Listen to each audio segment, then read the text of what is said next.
ಶ್ರೀ ಗುರುಭ್ಯೋ ನಮಃ ಹರಿ ಓಂ ಪೂಜ್ಯಾಯ ರಾಘವೇಂದ್ರಾಯ ಸತ್ಯಧರ್ಮರತಾಯ ಚ ಭಜತಾಂ ಕಲ್ಪವೃಕ್ಷಾಯ ನಮತಾಂ ಕಾಮಧೇನವೇ. ಸಮಸ್ತ ಶ್ರೀ ಸರಳ ಪರಿಹಾರ ಜ್ಯೋತಿಷಾಲಯ ಸದಸ್ಯರೆಲ್ಲರಿಗೂ ಈ ನಿಮ್ಮ ರಾಘವೇಂದ್ರ ಹರಿದಾಸ ಗುರುಜಿ ಮಾಡುವ ನಮಸ್ಕಾರಗಳು.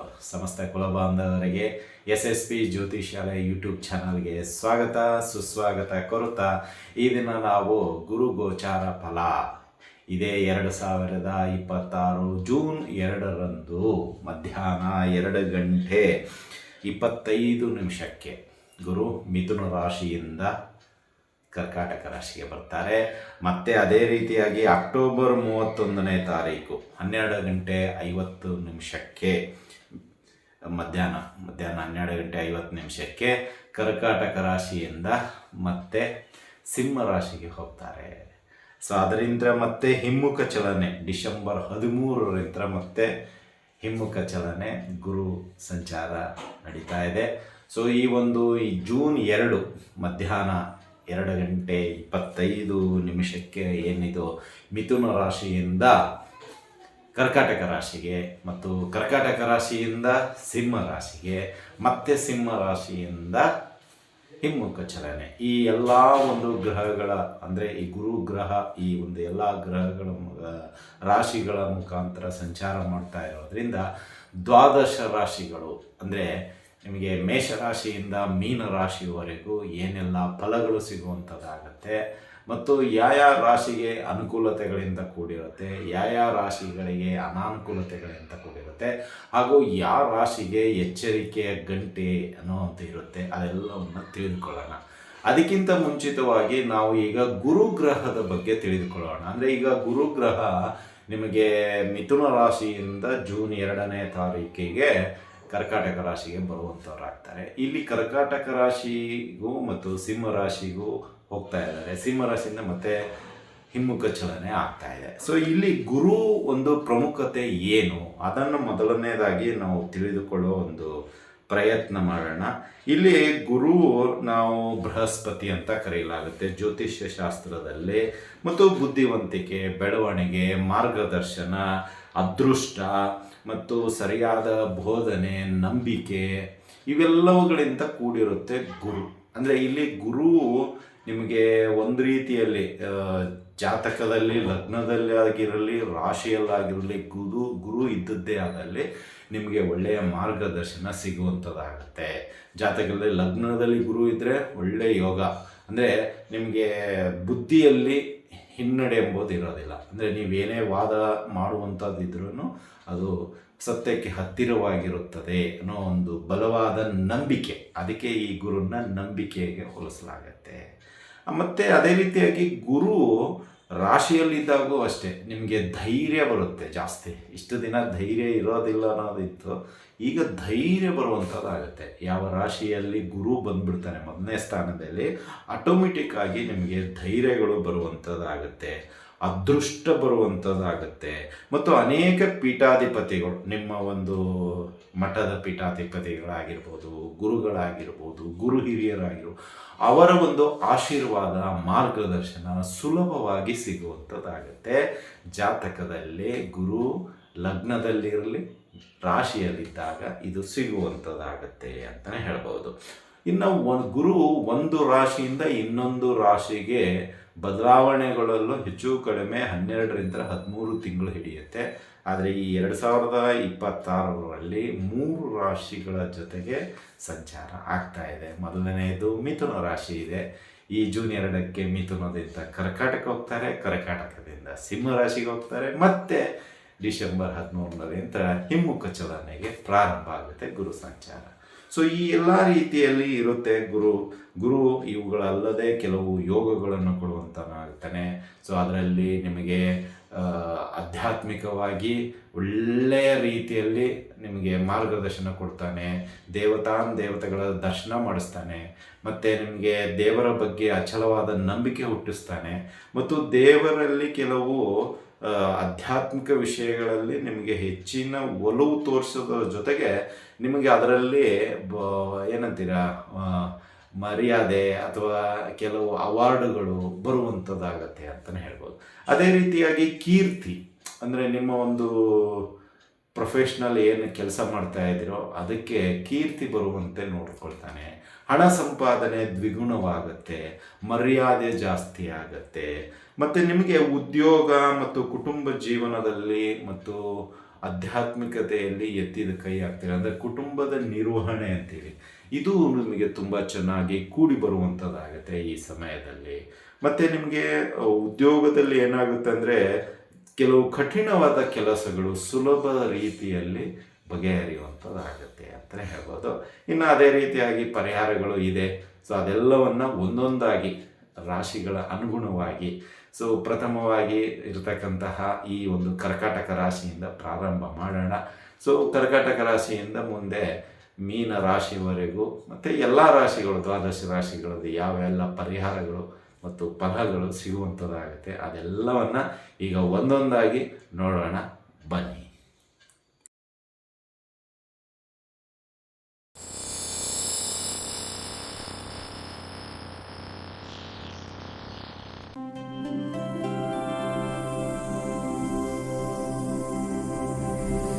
ದ್ವಾದಶ ರಾಶಿಗಳಲ್ಲಿ ಮೊದಲನೆಯ ರಾಶಿಯಾಗಿರತಕ್ಕಂತಹ ಮೇಷರಾಶಿ. ಈ ಮೇಷರಾಶಿಯವರಿಗೆ ಗುರು ಗೋಚಾರ ಫಲ 2026 2027 ಯಾವ ರೀತಿಯಲ್ಲಿರುತ್ತೆ ಎಂಬುದನ್ನು ಈಗ ತಿಳಿದುಕೊಳ್ಳೋಣ. ಮೊದಲನೇದಾಗಿ ನೋಡೋದಾದರೆ, ಈಗ ಜೂನ್ 2ರವರೆಗೂ ಮೇಷರಾಶಿಯವರಿಗೆ ಗುರು 3ನೇ ಸ್ಥಾನ, ತೃತೀಯ ಸ್ಥಾನ. ಸೊ ಜೂನ್ 2ರ ನಂತರ ಅಂದರೆ 3ನೇ ತಾರೀಕು ನಂತರ ಇವರಿಗೆ ಚತುರ್ಥಿ ಸ್ಥಾನ ಬರುತ್ತೆ, ಆಮೇಲೆ ಪಂಚಮ ಸ್ಥಾನನೂ ಸಿಗುವಂಥದ್ದು ಇದೆ. ಸೊ ಇಲ್ಲಿ ಇವರಿಗೆ ಚತುರ್ಥಿ ಪಂಚಮ ಇದು ನಿಮಗೆ ಮೇಷರಾಶಿಯವರೆಗೆ ಒಂದಿಷ್ಟು ಐಡೆಂಟಿಫಿಕೇಷನ್ ಅಂತ ಹೇಳ್ತೀವಿ. ಅಂದರೆ ನಿಮ್ಮ ಒಂದು ಕೆಲಸ, ನಿಮ್ಮ ಒಂದು ವೈಯಕ್ತಿಕ ಬದುಕು ಬದಲಾವಣೆಯಿಂದ ಕೂಡಿರುತ್ತೆ ಅಂದ್ರೂ ತೊಂದರೆ ತಪ್ಪಾಗೋದಿಲ್ಲ. ಅಂದರೆ ಇಲ್ಲಿ ನಿಮಗೆ ಮೇಷರಾಶಿಯವರಿಗೆ ಹೇಳೋದಾದರೆ, ಇಲ್ಲಿ ಪ್ರತಿಯೊಂದಕ್ಕೂ ನಿಮಗೆ ಗುರುತಿಸಿ ಕೆಲಸವನ್ನು ನಿಭಾಯಿಸಲು ಕೊಡಲಾಗುತ್ತೆ. ಅಂದರೆ ನಿಮ್ಮ ವೈಯಕ್ತಿಕ ಬದುಕು ಹೇಗಿರುತ್ತಂದರೆ, ಈ ಜೂನ್ 2ರ ನಂತರ ಪ್ರತಿಯೊಂದು ಅವಕಾಶಗಳು ನಿಮ್ಮ ಹತ್ತಿರಕ್ಕೆ ಬಂದಂತೆ ಆಗುತ್ತೆ. ಅಂದರೆ ಇಷ್ಟು ದಿನ ಪ್ರಯತ್ನ ಮಾಡಿದ್ರೂ ಸಿಗ್ತಾ ಇರಲಿಲ್ಲ, ಈಗ ಅವಕಾಶಗಳು ನಿಮಗಾಗಿ ಹುಡುಕಿಕೊಂಡು ಬರುವಂತೆ ಇರುತ್ತೆ. ಅಂದರೆ ನೀವು ಯಾವಾಗೋ ಅಪ್ಲಿಕೇಶನನ್ನು ಫಾರ್ವರ್ಡ್ ಮಾಡಿರ್ತೀರ, ಈಗ ಅದಕ್ಕೆ ಸರಿಯಾದ ಫಲ ಅಥವಾ ಅವಕಾಶ ಸಿಗುವಂಥದ್ದಾಗುತ್ತೆ ಮೇಷರಾಶಿ. ಇಲ್ಲಿ ಗುರು ನಿಮಗೆ ಚತುರ್ಥ ಮತ್ತು ಪಂಚಮ, ಅಂದರೆ ಇಲ್ಲಿ ಚತುರ್ಥದಲ್ಲಿ ಅಂದರೆ ಜೂನ್ನಿಂದ ನಿಮಗೆ ಅಕ್ಟೋಬರ್ವರೆಗೂ ಒಂದು ರೀತಿಯಲ್ಲಿ ಹೇಳೋದಾದರೆ ಅವಕಾಶಗಳು ತುಂಬ ಅನುಕೂಲಕರವಾಗಿರುತ್ತೆ. ಭೂಮಿ ಭಾಗ್ಯ ಇದೆ, ವಾಹನ ಭಾಗ್ಯ ಇದೆ, ಮದುವೆಯ ಭಾಗ್ಯ ಇದೆ, ಮತ್ತು ನಿಮಗೆ ಆರ್ಥಿಕ ಭಾಗ್ಯ ಇದೆ. ಅಂದರೆ ಇಲ್ಲಿ ನಿಮಗೆ 1/2 ಶನಿ ನಡೀತಾ ಇದ್ರೂ ಜೂನ್ 3ರ ನಂತರ ಕೆಲವು ಬದಲಾವಣೆಗಳು ಕಂಡು ಬರುವಂಥದ್ದಾಗುತ್ತೆ. ಉದ್ಯೋಗದಲ್ಲಿ ಏರಿಳಿತ ಅನ್ನೋದಕ್ಕಿಂತ ಏರಿಳಿಕೆ ಜಾಸ್ತಿ ಇರುತ್ತೆ. ಅಂದರೆ ನಿಮಗೆ ಪ್ರಮೋಷನ್ ಸಿಗ್ಬೋದು, ಹುದ್ದೆ ಬದಲಾವಣೆ ಆಗ್ಬೋದು, ಸ್ಥಾನ ಪಲ್ಲಟ ಆಗ್ಬೋದು, ಅಥವಾ ನಿಮಗೆ ವಿಶ್ವಾಸ ಇರುವಂತಹ ಕಂಪನಿ ಸಿಗುವಂಥದ್ದಾಗತ್ತೆ. ಇದೆಲ್ಲ ಸ್ವಲ್ಪ ನಿಮಗೆ ಈ ಜೂನ್ 3ರ ನಂತರ ಅಕ್ಟೋಬರ್ 31ರವರೆಗೂ ಆಗುವಂಥದ್ದು ಇದೆ. ಇನ್ನು ಅಕ್ಟೋಬರ್ 31ರ ನಂತರ ಡಿಸೆಂಬರ್ವರೆಗೂ ಅನ್ನೋದಾದರೆ ನಿಮಗೆ ಇಲ್ಲಿ ಕೆಲವೊಂದಿಷ್ಟು ಬದಲಾವಣೆ ಆಗುತ್ತೆ ಆರ್ಥಿಕವಾಗಿ. ಅಂದರೆ ಒಂದಿಷ್ಟು ಖರ್ಚುಗಳು ಬರುತ್ತೆ. ಶುಭ ಕಾರ್ಯಕ್ಕೆ ಖರ್ಚು ಮಾಡ್ತೀರಾ, ಮನೆ ಕಟ್ಟಡಕ್ಕೆ ಖರ್ಚು ಮಾಡ್ತೀರಾ, ಮನೆಗೆ ಯಜ್ಞ ಯಾಗಾದಿಗಳಿಗೆ ಖರ್ಚು ಮಾಡ್ತೀರಾ, ತೀರ್ಥಯಾತ್ರೆಗಳಿಗೆ ಖರ್ಚು ಮಾಡ್ತೀರಾ, ಮತ್ತು ಇನ್ನಿತರ ಶುಭ ಕಾರ್ಯಗಳಿಗೆ ಅಥವಾ ಯಾರಾದರೂ ಮದುವೆಗೆ ಅಥವಾ ಉಪನಯನಕ್ಕೆ ಅಥವಾ ಗೃಹ ಪ್ರವೇಶಕ್ಕೆ ನಿಮ್ಮ ಕೈಲಾದಷ್ಟು ಸಹಾಯವನ್ನು ಮಾಡುವಂಥವ್ರು ಆಗ್ತೀರಾ ಮೇಷರಾಶಿಯವರು. ಅಂದರೆ ಇಲ್ಲಿ ಗುರು ನಿಮಗೆ ಚತುರ್ಥ ಮತ್ತು ಪಂಚಮ ಸ್ಥಾನದಲ್ಲಿ ಬರ್ತಾ ಇರೋದರಿಂದ ನಿಮ್ಮಲ್ಲೂ ವೈಯಕ್ತಿಕವಾಗಿ ಬದಲಾವಣೆಗಳಾಗುತ್ತೆ. ಅಂದರೆ ಸ್ವಲ್ಪ ಏನಾಗುತ್ತೆ, ಈ 1/2 ಶನಿಯಿಂದ ನಿಮಗೆ ಟೆಂಪು ಜಾಸ್ತಿ ಆಗ್ತಾ ಇದೆ. ಅದರಲ್ಲೂ ಮೇಷರಾಶಿ ಕುಜ ಅಧಿಪತಿ. ಇದರಿಂದ ಏನಾಗುತ್ತೆ, ಕೋಪ, ತಾಪ ಅಥವಾ ಪಿತ್ ನೆತ್ತಿಗೆ ಇರುವಂಥದ್ದು, ಅಥವಾ ಯಾರೋ ಏನಂದರೆ ನೀವು ಸಡನ್ನಾಗಿ ಉತ್ತರ ಕೊಡುವಂಥದ್ದು, ಇದೆಲ್ಲವೂ ಜೂನ್ 2ರವರೆಗೂ ನಡೆಯುವಂಥ ಕ್ರಿಯೆ. ಬಟ್ ಜೂನ್ 3 ನಂತರ ಏನಾಗುತ್ತೆ ಅಂದರೆ ಸಮಾಧಾನವಾಗಿ ಉತ್ತರ ಕೊಡುವಂಥದ್ದಾಗತ್ತೆ, ಪ್ರತಿಯೊಂದನ್ನು ಸಮಾಧಾನ ರೀತಿಯಲ್ಲಿ ಸ್ವೀಕಾರ ಮಾಡುವಂಥದ್ದಾಗತ್ತೆ, ಯಾವುದೇ ವಿಷಯಕ್ಕೂ ಟೆಂಪು ಕಡಿಮೆ ಆಗುವಂಥದ್ದೇ. ಇನ್ನು ದಾಂಪತ್ಯ ಜೀವನದಲ್ಲಿ ಇರತಕ್ಕಂಥ ಇರುಸು ಮುರುಸು, ಮನಸ್ತಾಪ, ಅಡೆತಡೆಗಳು ಅಥವಾ ಕೋಲ್ಡ್ ವಾರ್ ಅದೆಲ್ಲವೂ ಸಮಾಧಾನದಿಂದ ಬಗೆಹರಿಯುವಂಥ ಹಂತಕ್ಕೆ ಬರುತ್ತೆ. ಅಥವಾ ಈ ಡೈವರ್ಸಿಗೆ ಅಪ್ಲೈ ಮಾಡಿದಂಥವರು ಮತ್ತೆ ಕೂಡಿ ಬಾಳಲು ಮನಸ್ಸು ಮಾಡುವಂಥವ್ರು ಆಗ್ತಾರೆ. ಅಥವಾ ಡೈವರ್ಸ್ ಆಗಿರತಕ್ಕ ಇರತಕ್ಕಂತಹ ಕೇಸ್ನಲ್ಲಿರತಕ್ಕಂಥವರು ಅಥವಾ ಅವರು ಒಂದು ಕಡೆ ಇವರೊಂದು ಕಡೆ ಬಾಳುವಂಥವ್ರು ಏನಾಗುತ್ತೆ ಮತ್ತೆ ಕೂಡಿ ಬಾಳುವಂತೆ ಈ ಗುರು ನಿಮ್ಮನ್ನು ಪ್ರೇರೇಪಿಸ್ತಾನೆ ಅಂತಲೂ ಹೇಳ್ಬೋದು, ಅಥವಾ ಅನುಕೂಲಕರವಾದ ವಾತಾವರಣವನ್ನು ಸೃಷ್ಟಿ ಮಾಡ್ತಾನೆ ಅಂತಲೂ ಹೇಳ್ಬೋದು. ಇಲ್ಲಿ ಇನ್ನೊಂದು ಏನಾಗುತ್ತೆ ಅಂದರೆ ಮದುವೆ ಯೋಗ ಅಂತ ಹೇಳಿದ್ದೀವಿ. ಇಲ್ಲಿ ಎಲ್ಲ ರೀತಿಯಲ್ಲಿ ಮದುವೆ ಯೋಗ, ನಿಮಗೆ ಮದುವೆ ಆಗಿಲ್ಲ ಅಂದರೆ ಮದುವೆ ಆಗುತ್ತೆ. ಒಂದು ವೇಳೆ ಡೈವರ್ಸ್ ಆಗಿ ನೀವು ಅವರು ದೂರ ದೂರ ಇದ್ದು ಮನಸ್ಸು ತುಂಬ ಬೇಡ ಅನಿಸ್ಬಿಟ್ಟಿತ್ತು ಅಂದರೆ ಅವರಿಗೂ ಕೂಡ ಹೆಣ್ಣೆ ಆಗಿರಲಿ ಗಂಡಾಗಿರಲಿ ಇನ್ನೊಂದು ಎರಡನೇ ಮದುವೆ ಅಂತೀವಲ್ಲ ಅದು ಆಗುವಂಥ ಅವಕಾಶಗಳು ಇದೆ. ಇಲ್ಲ ಒಂದು ರೀತಿಯಲ್ಲಿ ಹಿರಿಯರ ಮಾರ್ಗದರ್ಶನದಂತೆ ಅಥವಾ ನಿಮ್ಮದೇ ಆದಂಥ ತಂದೆ ತಾಯಿಗಳ ಒಂದು ಒತ್ತಾಯದ ಮೇರೆಗೆ ಎಲ್ಲೋ ಹಳೆಯದನ್ನು ಮರೆತುಬಿಟ್ಟು ಮಕ್ಕಳಿಗೋಸ್ಕರ ಅಂತ ಒಂದು ಭಾವನೆ ಹೇಳಿದ್ರೂ ಈ ಗ್ರಹ ಏನು ಮಾಡುತ್ತೆ ಅಂತಂದರೆ ಗುರುಗ್ರಹ ನಿಮ್ಮಿಬ್ಬರನ್ನು ಮತ್ತೆ ಒಂದಾಗುವಂತೆ ಹೊಂದಾಣಿಕೆಯಿಂದ ಜೀವನ ಮಾಡುವಂತೆ ಆಶೀರ್ವದಿಸುವಂಥದ್ದಾಗತ್ತೆ ಅಂತಲೂ ಹೇಳಿದರೆ ತಪ್ಪಾಗುತ್ತೆ. ಅಂದರೆ ಗುರು ನಿಮಗೆ ಮೇಷರಾಶಿಯವರಿಗೆ ತುಂಬ ಅನುಕೂಲಕರವನ್ನು ಕೊಡುವಂಥವನಾಗಿದ್ದಾನೆ ಜೂನ್ 3ರ ನಂತರ ಅಥವಾ ಜೂನ್ 2ರ ನಂತರ ಅಂತಲೇ ಹೇಳ್ಬೋದು. ಅಂದರೆ ಇಲ್ಲಿ ನಿಮಗೆ 2026-27 ನಿಮಗೆ ಸಾಡೆ ಶನಿ ನಡೀತಾ ಇದ್ದರೂ ಗುರು ನಿಮಗೆ ಒಂದಿಷ್ಟು ಒಳ್ಳೆಯ ರೀತಿಯಲ್ಲಿ ಬಾಳಿವಿ ಮತ್ತು ಏನಂತೀರಾ, ಈಗ ಆಲ್ರೆಡಿ ಶನಿ ನಿಮಗೆ ಕರೆಕ್ಟಾಗಿ ಹೇಗಿರಬೇಕು ಮಿಲಿಟ್ರಿ ಸಿಸ್ಟಮ್ ಟೈಪ್ ಅವನು ನಿಮಗೆ ತಂದು ಒಡ್ಬಿಟ್ಟಿದ್ದಾನೆ. ಅಂದರೆ ಕರೆಕ್ಟಾಗಿ ಹೇಳಬೇಕು, ಕರೆಕ್ಟಾಗಿ ಕೆಲಸ ಮಾಡಬೇಕು, ಯಾರ ಹತ್ರ ಅತಿ ಮಾತಾಡಬಾರ್ದು, ಯಾರಿಗೂ ಸುಳ್ಳು ಹೇಳಬಾರ್ದು, ಎಲ್ಲ ಕಲಿಸ್ಕೊಟ್ಬಿಟ್ಟಿದ್ದಾನೆ ಶನಿ. ಈಗ ಜೂನ್ 3 ನಂತರ ಏನಾಗುತ್ತೆ ಅಂದರೆ ಗುರು ಅದಕ್ಕೆ ಒಂದು ರೀತಿಯಲ್ಲಿ ಸರಿಯಾದ ರೀತಿಯಲ್ಲಿ ಮಾರ್ಗದರ್ಶನ ಕೊಟ್ಕೊಂಡು ನಿಮ್ಮನ್ನು ಒಂದು ಎತ್ತರ ಹಂತಕ್ಕೆ ತೆಗೆದುಕೊಂಡು ಹೋಗುವಂತಾಗ್ತಾನೆ. ಅಂದರೆ ಇಲ್ಲಿ ಮೇಷರಾಶಿಯವರಿಗೆ ತುಂಬ ಯೋಗ ಇದೆ. ಸೊ ಇಲ್ಲಿ ನಿಮಗೆ ಈ ಸಾಡೆ ಶನಿ ಇದ್ರೂ ಎಲ್ಲೋ ನಿಮಗೆ ಸ್ವಲ್ಪ ಸಮಾಧಾನಕರ ರೀತಿಯಲ್ಲಿ ಗುರು ಸಹಾಯ ಮಾಡುವಂಥವನಾಗ್ತಾರೆ. ಇನ್ನು ಆರ್ಥಿಕವಾಗಿ ಹೇಳೋದಾದರೆ ಉತ್ತೇಜನ ಇದೆ, ಅಂದರೆ ಬರುವಂಥ ಆದಾಯ ಜಾಸ್ತಿ ಇದೆ. ಬಟ್ ಅದೇ ಹೇಳಿದ್ನಲ್ಲ, ಶುಭ ಕಾರ್ಯಕ್ಕೆ ಅತಿಯಾದ ಖರ್ಚುಗಳು ಇರುತ್ತೆ. ಇಲ್ಲಿ ತೀರ್ಥಯಾತ್ರಕ್ಕಾಗ್ಬೋದು, ಮನೆ ಯಜ್ಞಾಗಾದಿಗಳಿಗಾಗ್ಬೋದು, ಗೃಹ ಪ್ರವೇಶಕ್ಕಾಗ್ಬೋದು, ಅಥವಾ ಇನ್ನಿತರ ಶುಭ ಕಾರ್ಯಗಳಿಗೆ ಆಗ್ಬೋದು. ಸೊ ಇಲ್ಲಿ ಇದೊಂದಿಷ್ಟು ಆಗುತ್ತೆ. ಇನ್ನು ಅಕ್ಟೋಬರ್ 31ರಿಂದ ಡಿಸೆಂಬರ್ ನಂತರವರೆಗೂ ನಿಮ್ಗೆ ಏನಾಗುತ್ತೆ ಅಂದರೆ ಮನೆಯಲ್ಲಿರ್ತಕ್ಕಂತಹ ಗುರು ಹಿರಿಯರು ಅಥವಾ ತಂದೆ ತಾಯಿ ಅತ್ತೆ ಮಾವ ಅಥವಾ ನಿಮಗಿಂತ ಹಿರಿಯರು ಯಾರು ಇರ್ತಾರೋ ಅವರಲ್ಲಿ ಸ್ವಲ್ಪ ಆರೋಗ್ಯದಲ್ಲಿ ಏರಿಳಿತ ಕಂಡು ಬರುವಂಥದ್ದಾಗುತ್ತೆ.